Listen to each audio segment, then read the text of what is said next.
how much do you value your own life? I need you to think about it carefully because only then can we answer the question in the title of this video. Now, to maybe help you out a bit here, I can actually tell you exactly how much I value your life as you sit here watching this video. To me, it's worth about $50,000.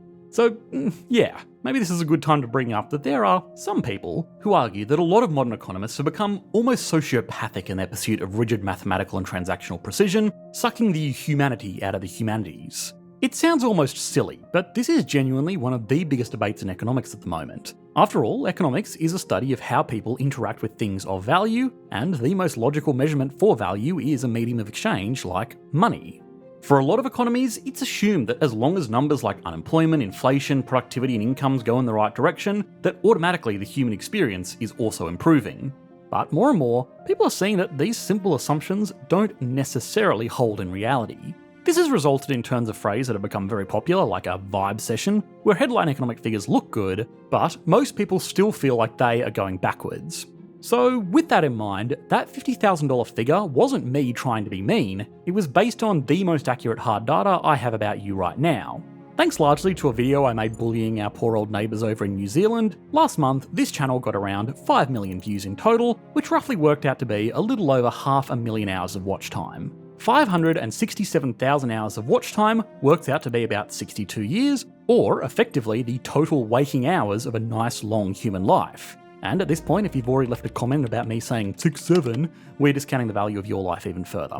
For anybody else, in return for the equivalent of a combined human lifetime, we made about $50,000 between AdSense and video sponsors, with a share of that going to our team at EE and a share going to YouTube as part of the partner program.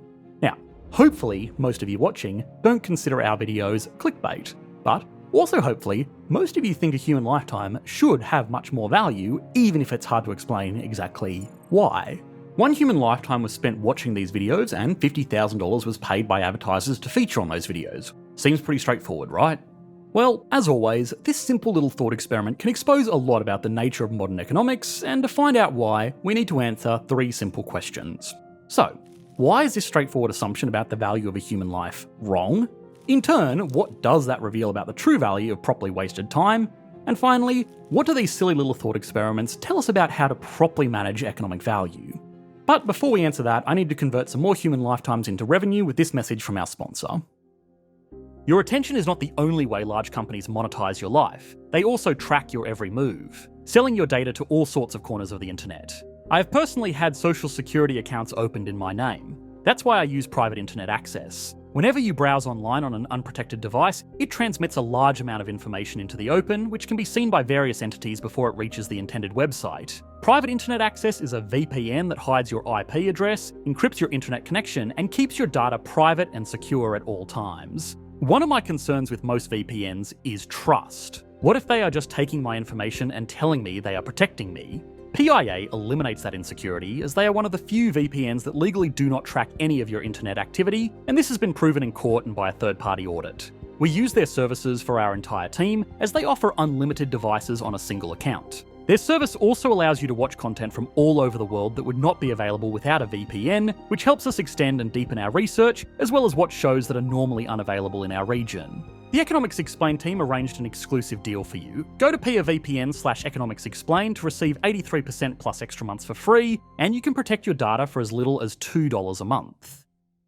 Okay, so if the value of a human life isn't actually $50,000, why is that wrong? And is there a better solution if we're dedicated to answering this rather grim question? Well, the reason why most economists would hopefully argue that this is wrong is because it assumes that all this time spent watching these videos was completely wasted by the viewer. In reality, and hopefully, all of you watching are getting some utility value out of these videos. Maybe they might teach you something about economics that you find interesting, maybe they might make you a better informed voter, or maybe the sweet sound of my bogan drawl helps you relax after a long hard day of work, to each their own. This means that only a tiny share of the value enjoyed by these thousands of spent hours is being captured and transacted by advertisers. Now, what that share is becomes as much about philosophy as it does rigid economic exchange of value, and this opens up some interesting ideas. According to GDP, the only thing that would be measured from you spending time watching this video is the advertising revenue, because that's the only transaction that actually took place in the market. So now consider 2 different theoretical economies. Both have a single studio making movies, but in the first economy, those movies are streamed for free to households, maybe with some commercial breaks. But in the second economy, the movies are only shown on paid subscription services or in actual paid movie theatres. In this very oversimplified scenario, life would probably be better for most people in the first theoretical economy where entertainment was free to access, but GDP would be significantly higher in the second, where everything was behind some kind of paywall forcing market transactions. A more tangible application of the same kind of idea would be things like smartphones replacing dozens of individual pieces of technology from decades prior. Theoretically, GDP would look better if companies produced and sold a digital camera, a music player, cellular phone, navigation system, pager and pedometer separately, instead of in one single device. But clear tangible value is higher when we can enjoy all of these functions using our smartphones, even if perhaps their convenience sometimes goes too far. But again, we'll get to that. This logical failing of such an important economic metric has actually inspired some economists to propose what they call GDPB, a measure of gross domestic product, which in addition to measuring the value of goods and services produced and sold into the market, also accounts for the value of free goods as well. Now again, actual hard data on these simultaneously free but valuable services are significantly harder to collect because without transaction data, how much they are actually worth is open to a lot more interpretation. What the economists did was effectively question what people would need to receive in order to give up services like Facebook, YouTube, or the inbuilt features in their smartphones, and what they generally found was that largely there was a huge amount of value being created by these services that wasn't being captured by headline macroeconomic figures. Now this is really important stuff because it means if the supply of these free services falls, it can have a large impact on our experienced well-being while being completely invisible from most economic data. We have arguably seen this play out in most economies over the last decade. Back 10 years ago, there were a lot of digital services in particular that were either free or heavily subsidised by a combination of investor dollars and advertising. The value to users was higher than the prices they were charging, which was used as a way to grow market share, but in the meantime, we all got to enjoy some cheap services. Today, that has changed. The price of things like Uber rides or food delivery has risen to introduce a profit margin, and even for the services that have remained free to use, overwhelmingly people have noticed a trend towards more ads, more upsells, and more nuisance to use. And look, of course, big disclaimer time, we as a YouTube channel directly benefit from this trend.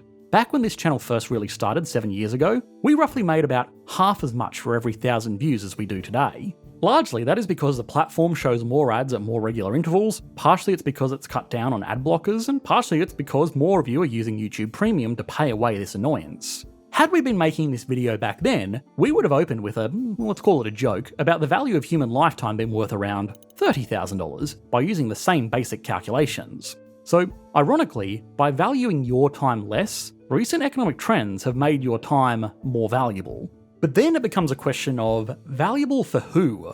Whomst? Editor, just put whatever the smart one is. And this is where we get to a discussion of how much something like clickbait has truly cost the global economy. Don't worry, I wasn't going to clickbait you in a video about clickbait. Now, the simple solution would be to take studies estimating how much time people spend on their devices outside of work, find the portion of that time wasted on misleading content, and multiply it by the national average productivity for those workers, that is, the calculation of how much economic value they create for every hour of work. Now, we actually have all of those numbers from reliable enough sources to make a pretty good estimate. Global GDP was about $110 trillion in 2024, and will most likely be slightly higher in 2025. That value was created by a collective global labour force of roughly 3.7 billion people, who on average spent 1,800 hours a year doing work to produce value for the market. At the same time, a study of the same year found that on average people from most measured countries, which did exclude places like North Korea and active war zones, were using their phones for about 5 hours a day on average. This was roughly backed up by similar studies that found that people in the USA in particular were using their phones on average for 5 hours and 16 minutes every day, and it also found that an average of 3 of those hours was spent on a phone during work hours on work days. But before you judge, make sure to ask yourself, are you supposed to be working right now? Don't worry, I won't tell as long as you're subscribed. Now, if we assume that these numbers are roughly accurate and the average person works 4 days a week to account for the part-time workers, that means 12 hours out of an average of 35 weekly hours of phone time are done in lieu of work. Now, either way you shake it, that is probably too much time spent staring at a screen, especially when this number doesn't even include TVs, computers, smart fridges, and everything else that people have put screens onto. But we aren't here to judge, we're here to extrapolate. 12 hours a week is 624 hours a year, and assuming the average person takes 2 weeks off a year, let's call it a nice round 600 hours of on-the-clock phone time. Now, 600 hours multiplied by the average hourly productivity of $18, multiplied by 3.7 billion workers around the world, means that this lost time is worth about $40 trillion, or more than a third of all current GDP. That is already a huge number, bigly even. But when making calculations like this, it's good to look for some basic sanity checks, and since 12 hours is slightly more than a third of the average work week, the basic arithmetic does work out. However, some further refinements of our assumptions could show that this might actually be an underestimate. Hourly productivity in most advanced economies is closer to $70 an hour. Particular standouts like the USA are almost $100 an hour in generated market value. Now, these economies also generally have a higher share of white-collar work, where people are sitting in front of a screen anyway, so it's not unreasonable to assume that a higher share of their time is spent looking at some cheeky brain rot. So, does that mean we could double global output if only we put down our phones and didn't waste a single second of company time? Well, no, of course not. For starters, this is making the same flawed assumption of the value of human life. Relaxing, even if it is on the job, has value to the people doing it, even if that value can't be directly captured by the market. On top of this, it's not like people before smartphones didn't waste time in the office either, and in most roles where people are doing this, there is often only so much work that needs to be done. In this instance, the real waste of human time probably comes more from keeping people there for a set 40 hours a week, but we've already made an entire video about that. So again, we need to look specifically at what amount of time is just spent reading or watching things that are completely a waste of time and only extract value from all participants, as in clickbait. Now, fortunately, a lot of smart people also spent a lot of time tracking this as well. Not necessarily because they want you to spend your time better, but rather because they want marketers to spend their budgets better. A now relatively infamous report by the Association of National Advertisers found that as much as 23% of programming ad spend was effectively squandered on what they politely called low-quality websites. This report also looked at other pitfalls like bot traffic and excessively high ad loads, and additionally people generally spend less time on a site or watching a video once they realise it's just clickbait, but even still, it's fairly safe to assume that at least 5% of this time was just wasted on zero-value content. That would mean around $2 trillion of productive time is wasted every year on clickbait. Throwing in the $100 billion from the advertisers, and this is taking more from global GDP than Australia is contributing. Beyond providing no value in exchange for the time and money it sucks up, some of this content could actually be actively causing harm. Oxford's word of the year for 2025 was ragebait, which is not a word and that by itself makes me angry, but it also does show how pervasive the push to get something negative in front of our faces has become. Now, of course, this was just a thought experiment to tackle some often forgotten fundamentals of economics. At the end of the day, it's supposed to be a study of how people interact with things of value, and not to get too sappy here, but time really is the ultimate scarce resource. Now, this has real implications beyond just motivational go out there and make the best of your day type talk. Paying more attention to what people value rather than things that are just valuable can help us get a much better understanding of the true prosperity our economic systems deliver.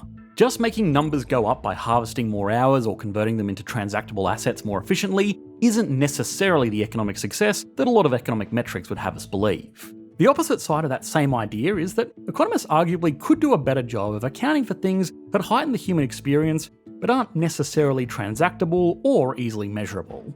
Now, this doesn't need to be as extreme as something like Bhutan that's eschewed traditional GDP and introduced a gross national happiness metric in its place, but there are still ways to track these indicators and use them to provide much needed context on how well people are actually living.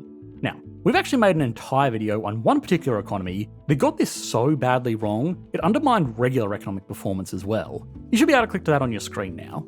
Thanks for watching, mate. Bye.